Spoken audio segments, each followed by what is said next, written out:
ইব্রাহিম নবীকে তার রব যখন বললেন তুমি সারেন্ডার করো, আত্মসমর্পণ করো, ইব্রাহিম নবী জবাব দিলেন আসলামতু লিল্লাহি রাব্বিল আলামিন, আমি বিশ্ব জগতের রব আল্লাহর কাছে সমর্পণ করলাম, আমি নিজেকে সঁপে দিলাম। ইব্রাহিম নবী নিজেকে কার কাছে সঁপে দিছে? এবার দেখেন কিভাবে সঁপে দিছে। আল্লাহর কাছে নিজেকে সঁপে দেওয়ার সবচেয়ে শ্রেষ্ঠ দৃষ্টান্ত, আল্লাহর হুকুম পালন করতে গিয়ে জিলহজ মাসে নিজের সন্তানকে জবাই করার জন্য ইব্রাহিম নবী পরিপূর্ণ তৈরি হয়ে গেছে। সূরা আস-সাফফাতের 102 থেকে 107 নম্বর আয়াতে আল্লাহ বলেন, আউযু বিল্লাহি মিনাশ শাইতানির রাজীম, ফালাম্মা বালাগা মা'আহু আস-সা'য়া ক্বালা ইয়া বুনাইয়া ইন্নী আরা ফিল মানাম আন্নী আযবাহুকা ফানজুর মাযা তারা। ইসমাঈল আলাইহিস সালাতু ওয়াস সালাম যখন তার আব্বার সাথে কাজ করার বয়সে উপনীত হলেন, মানে এখন কাজ করতে পারে। সন্তান কখন কাজ করতে পারে বাবা বুঝতে পারে না, যে হ্যাঁ ছেলেটার এখন নিয়ে একটু কাজ টাজ করানো যায়। তো ইব্রাহিম নবী যখন কাজ করার বয়সে উপনীত হলেন, ইসমাইল নবী যখন কাজ করার বয়সে উপনীত হলেন, বাবা ইব্রাহিম নবী ইসমাইল নবীকে নিয়ে একদিন বের হলেন। ক্বালা ইয়া বুনাইয়া ইন্নী আরা ফিল মানাম আন্নী আযবাহুকা ফানজুর মাযা তারা। ইব্রাহিম নবী সন্তানকে বললেন, ইন্নী আরা ফিল মানাম আন্নী আযবাহুকা, আমি স্বপ্নে দেখলাম আমি তোমারে জবাই করতেছি। নবীদের স্বপ্ন সত্য, নবীদের স্বপ্ন ওহী। আমি তোমাকে জবাই করব, বাস। ফানজুর মাযা তারা, তুমি চিন্তা করে দেখো তোমার কি অভিমত। এখানে মুফাসসিরিনে কেরামের একদল লিখেছেন, ইব্রাহিম নবী সন্তানের অভিমত কেন চাইলেন? আল্লাহ হুকুম করছে বাস পালন করবে, এখানে সন্তানের অভিমত চাওয়ারই দরকার কি? হুকুম কার? হুকুম কার? তো আল্লাহর হুকুম পালনে আবার অভিমত কিসের? কথা বুঝছেন নি?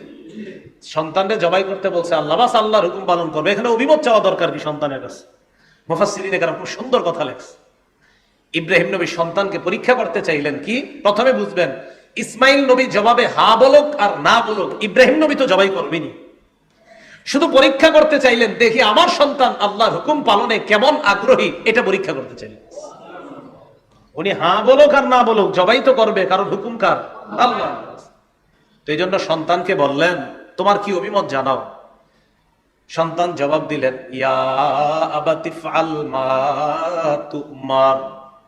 ক্বালা, ইসমাঈল নবী বললেন, ইয়া আবাতি ফাল মা তুমার, আব্বা আপনাকে যেই হুকুম করা হয়েছে, যে আদেশ করা হয়েছে আপনি পালন করেন। কিসের আবার আমার অভিমত?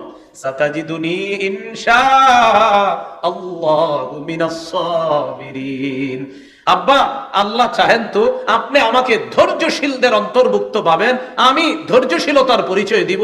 আমাকে জবাই করবেন, আমি এমনটা না যে পালিয়ে যাব, আমিও যথেষ্ট সহযোগিতা করব, ধৈর্যের পরিচয় দিব। আপনি আল্লাহর হুকুম পালন করেন।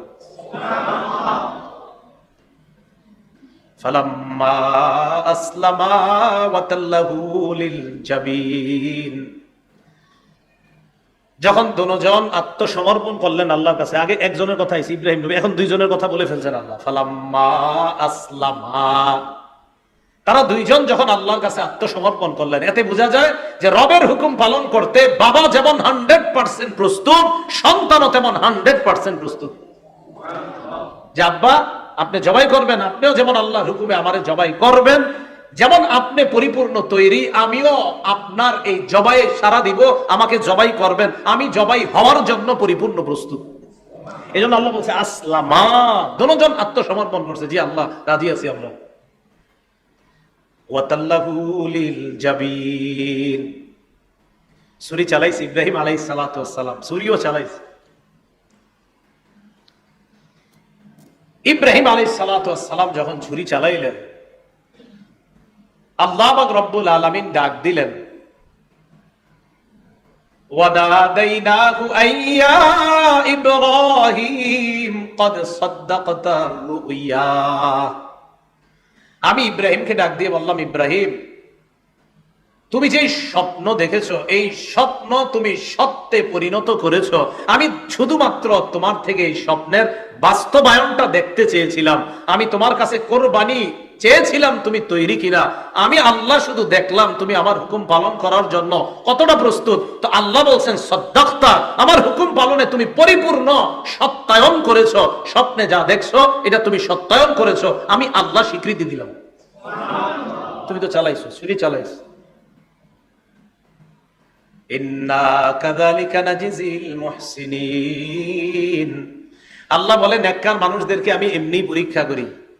এজন্য মনে রাখবেন, আল্লাহ কোরবানি চান, কোরবানি নেন না। কি বলছি? নেন না, চায় আপনার থেকে তৈরি, আপনি তৈরি কিনা। বাস তৈরি হয়ে যখন পরিপূর্ণ রেডি, আল্লাহ ঠিক আছে যাও, আমি একটু দেখতে চাইছি, তখনই আল্লাহর পক্ষ থেকে সাহায্য আছে। বান্দা যখন পরিপূর্ণ তৈরি, না আল্লাহ আমি এটা করবোই, ঠিক আছে, আমার সাহায্য তোমার উপর আসবে। ইব্রাহিম নবী পরিপূর্ণ তৈরি, সন্তান জবাই করবে, আল্লাহ ঠিক আছে, ওয়াফাদাইনাহু বিযিবহিন আযীম, আমি আল্লাহ ইসমাইলের পরিবর্তে বড় একটা প্রাণী এর বিনিময়ে আমি আল্লাহ কোরবানির ব্যবস্থা করে দিয়েছি। বাস শুরু হয়ে গেল পশু কোরবানি করা। কি কোরবানি করা? পশু কোরবানির প্রচলন শুরু হয়ে গেল। তো জিলহজ মাসটা ইব্রাহিম নবীর মজবুত ঈমান আর ইব্রাহিম নবী আল্লাহর কাছে নিজের সঁপে দেওয়ার একটা উজ্জীবিত হওয়ার মাস হলো জিলহজ মাস। এই মাস আসলে আমাদের এটা মনে পড়ে যে আল্লাহর কাছে নিজেকে সঁপে দিতে হবে, ঈমান মজবুত করা এটা তো সবসময় দরকার, বাকি এই মাসে ইব্রাহিম নবীর ওই সঁপে দেওয়া আমাদেরকে এটা মনে করিয়ে দেয় যিনি এই মাসে তিনি সবচেয়ে বেশি পরীক্ষার সম্মুখীন হয়েছেন।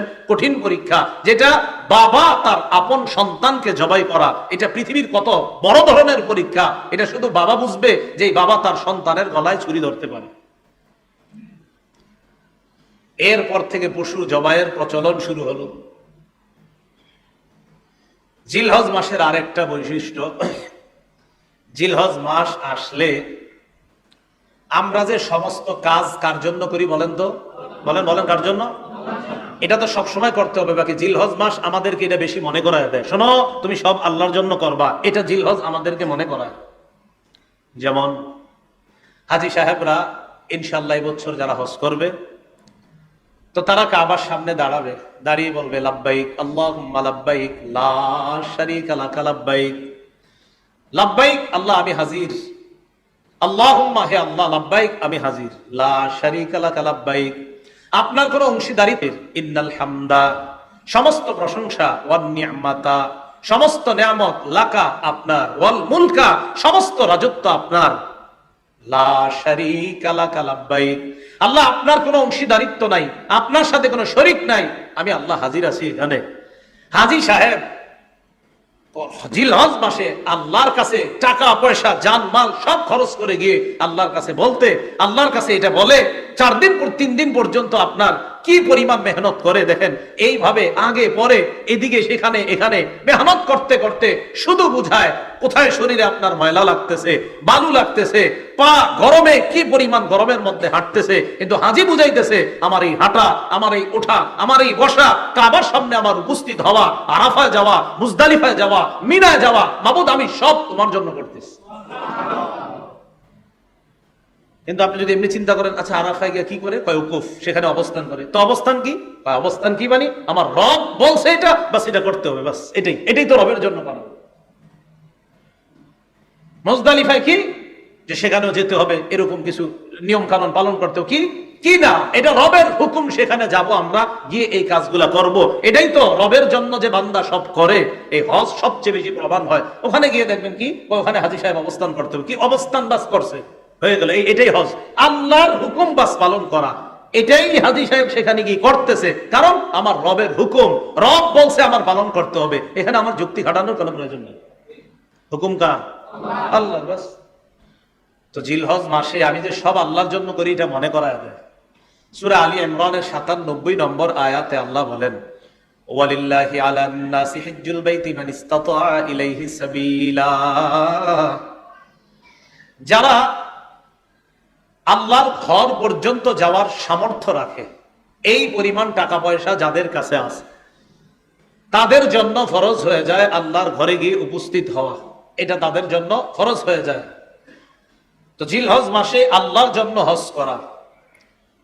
জিলহজ মাসে কোরবানির দিন বান্দা যখন পশু জবাই করে তখন একটা দোয়া পড়ে, কি দোয়াটা?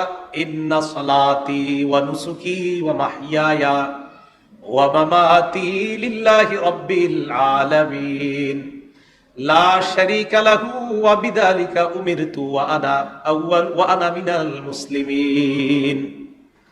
এটা সূরা আনামের 162 163 নম্বর আয়াত আর কি। আল্লাহ বলেন, কুল নবী আপনি বলেন, ইন্না সলাতি আমার নামাজ, ওয়া নুসুকি আমার কুরবানি, আমার ইবাদত, ওয়া মাহইয়ায়া আমার জীবন, ওয়া মামাতি আমার মরণ, লিল্লাহ আল্লাহর জন্য। ইন্না সলাতি আমার নামাজ, ওয়া নুসুকি আমার কুরবানি, ওয়া মাহইয়ায়া আমার জীবন, ওয়া মামাতি আমার মরণ, লিল্লাহি রাব্বিল আলামিন বিশ্ব জগতের রব আল্লাহর জন্য। লা শারীকা লা তার কোনো শরীক নাই। ওয়া বিযালিকা উমিরতু এই ব্যাপারে আমাকে আদেশ করা হয়েছে। ওয়া আনা মিনাল মুসলিমিন আর আমি মুসলমানের অন্তর্ভুক্ত। মুসলমান মানে আত্মসমর্পণকারীদের অন্তর্ভুক্ত। আমি আল্লাহর কাছে আত্মসমর্পণ করে আল্লাহর জন্য পশু কোরবানি করি। জিলহজ মাস আমারে মনে করায় আমার নামাজ আল্লাহর, আমার যাকাত আল্লাহর, আমার হজ আল্লাহর, আমার কোরবানি আল্লাহর। তো অন্যান্য মাসে সবই তো আল্লাহর জন্য করি, বাকি জিলহজ মাস এটা বেশি স্মরণ করিয়ে দেয়। কারণ এই মাসে একটা ইবাদত করতে গিয়ে এমন একটা দোয়া আমরা পড়ি যে দোয়ার মধ্যে আছে আমার নামাজ আল্লাহর, আমার কোরবানি আল্লাহর, আমার জীবন আল্লাহর, আমার মরণ আল্লাহর। এটা জিলহজ মাসের 10 তারিখে কত হুজুররা এই দোয়াটা পড়বে। আপনারা যারা কোরবানি করবেন তারাও পড়বেন এটা।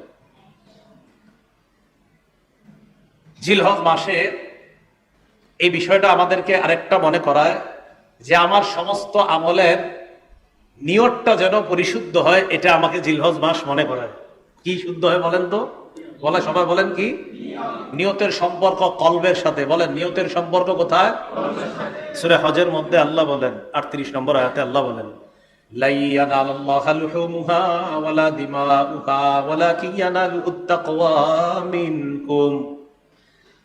লা ইয়ানালুল্লাহু লুহুমুহা আল্লাহর কাছে পৌঁছে না লুহুমুহা পশুর গোশত, ওয়ালা দিমাউহা রক্ত পৌঁছে না, ওয়ালাকিন ইয়ানালুহুত তাকওয়া মিনকুম তোমাদের মধ্যে কাদের তাকওয়া আছে এই তাকওয়া আল্লাহর কাছে পৌঁছে যায়। বলেন কুরবানি করি কার জন্য? গোশত খাই কারা? আমরা। বলেন কারা? কি আশ্চর্যের ব্যাপার! আল্লাহর জন্য পশু জবাই করলাম, যার জন্য পশু জবাই করলাম তিনি আমাদেরকে ওই পশুর গোশত দিয়ে মেহমানদারির ব্যবস্থা করে দিয়েছেন। পশু আল্লাহর জন্য করছি না জবাই, তো খাই তো আমরাই। আরে কারা খায়? এইটাই তো আল্লাহর অনুগ্রহ আমাদের প্রতি। যার জন্য জবাই করলাম তিনি আমাদেরকে এই খাদ্য দিয়ে দিচ্ছেন, নাও নাও তোমরা খাও, তোমাদের এই গোশত রক্ত তো আমার কাছে আসবে না, আমি দেখি তোমাদের তাকওয়া এইটা যদি আসে বাস তোমাদের কোরবানি কবুল হবে, এই খাওয়াও সব কবুল হয়ে যাবে। কিন্তু ওইটা যদি না আসে কোরবানিটাই কবুল হবে না।